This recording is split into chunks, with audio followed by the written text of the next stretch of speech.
Shalom sahabat Kristus, apa kabar hari ini? Saya percaya dan saya berharap kita semua dalam keadaan baik, terpelihara sempurna di dalam kasih Kristus. Baik, kembali lagi kita dipertemukan Tuhan dalam perenungan firman Tuhan hari ini. Dan untuk firman Tuhan edisi pagi hari ini, saya akan mengambil dari Perjanjian Baru, dari kitab Lukas pasal 21 ayat 3 sampai 4. Lukas 21 ayat 3 sampai 4. Demikian firman Tuhan.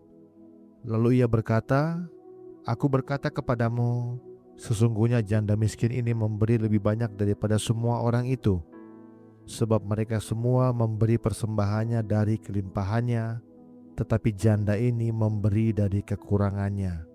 Bahkan ia memberi seluruh nafkahnya." Sahabat Kristus, seringkali kita membaca kisah janda miskin ini sebagai seakan-akan sebuah tuntutan moral, seolah-olah Yesus sedang memberikan standar baru tentang seberapa banyak kita harus memberi atau seberapa keras kita harus berkorban. Kita berpikir, Tuhan ingin aku memberikan segalanya seperti janda ini. Namun sebetulnya kalau kita melihat melalui perspektif anugerah, kita akan menemukan hal yang jauh lebih indah. Lukas 21 ayat 3 sampai 4 ini bukan tentang instruksi bagi manusia untuk berupaya, melainkan tentang penyingkapan bagaimana Tuhan memandang kita. Di bait Allah yang megah, di tengah orang-orang kaya yang memamerkan persembahan besar mereka, mata Yesus tertuju pada seseorang yang secara duniawi dianggap kosong.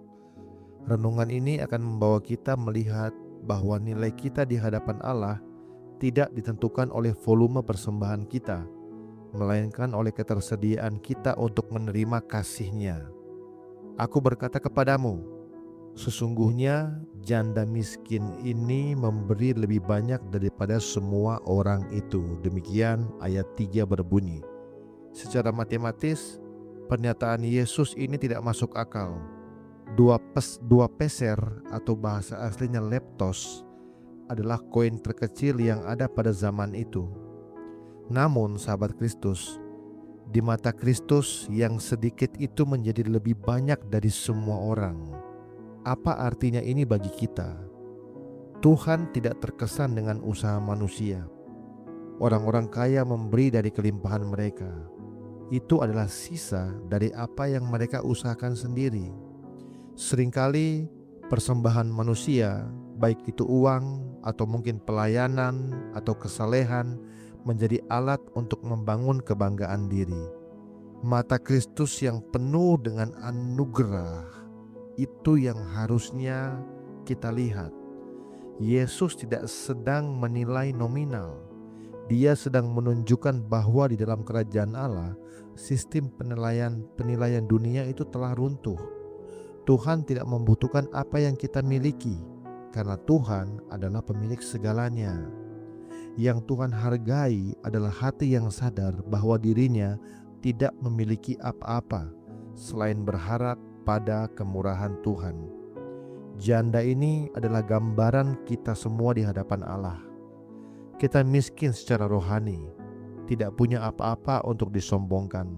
Namun Tuhan tetap memandang kita berharga dan lebih dari cukup oleh karena pandangan kasih Kristus. Sebab mereka semua memberi persembahannya dan kelimpahannya, tetapi janda ini memberi dari kekurangannya. Demikian bunyi ayat keempat. Saya mau bilang di sini, atau saya mau tanyakan, apa perbedaan mendalam antara memberi dari kelimpahan dan memberi dari kekurangan? Kelimpahan bicara tentang kontrol manusia.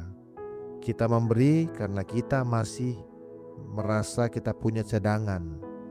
Kekurangan bicara tentang ketergantungan total. Janda ini memberikan seluruh nafkahnya.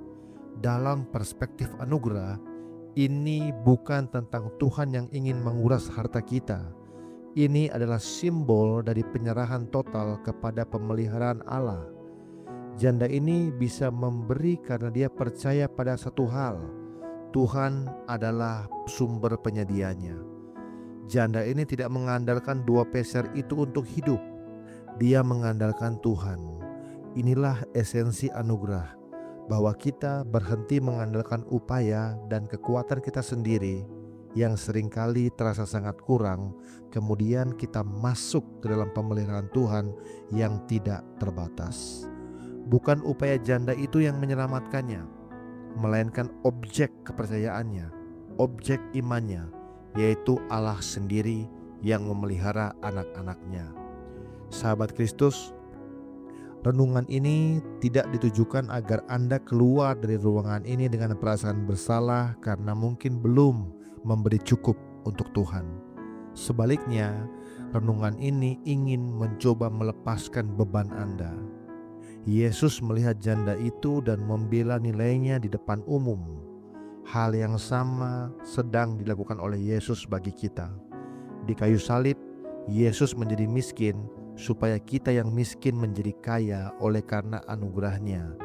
Kita tidak perlu berlelah-lelah mencoba membuat Tuhan terkesan dengan segala pencapaian ataupun persembahan hidup kita yang hebat. Kita cukup datang seperti janda ini, datang dengan apa adanya. Bahkan dalam kekurangan, kita menyadari bahwa di dalam Kristus kita sudah diterima sepenuhnya. Segala sesuatu adalah tentang Yesus Kristus. Pemberian kita, pelayanan kita, dan hidup kita hanyalah respons kecil dari betapa besarnya anugerah yang telah Yesus curahkan, Tuhan curahkan terlebih dahulu bagi kita. Mari kita berhenti berfokus pada apa yang kita berikan dan mulailah terpana pada apa yang telah Tuhan berikan bagi kita. Amin. Mari kita satu dalam doa.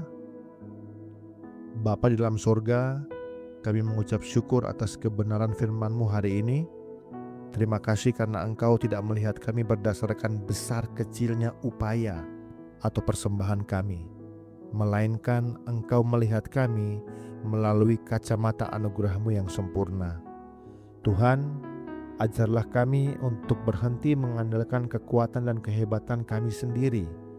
Biarlah kami belajar seperti janda miskin ini, yang tidak menaruh harap pada apa yang ia miliki, melainkan percaya sepenuhnya pada pemeliharaan-Mu. Kami bersyukur bahwa di dalam kekurangan kami, kasih karunia-Mu melimpah dan mencukupkan segala sesuatu. Biarlah damai sejahtera-Mu menyertai kami saat kami melangkah keluar dari tempat ini, dengan kesadaran penuh bahwa hidup kami sepenuhnya adalah tentang pekerjaan-Mu, bukan tentang usaha kami. Segala kemuliaan hanya bagi nama-Mu. Di dalam nama Tuhan Yesus Kristus kami berdoa dan mengucap syukur. Amin. Baik sahabat Kristus, demikian renungan firman Tuhan kita pada pagi hari ini. Sampai jumpa dalam kesempatan ataupun dalam konten-konten video yang berikutnya. Jika Anda terberkati oleh renungan ini, mari share renungan ini supaya banyak orang lain juga bisa untuk diberkati.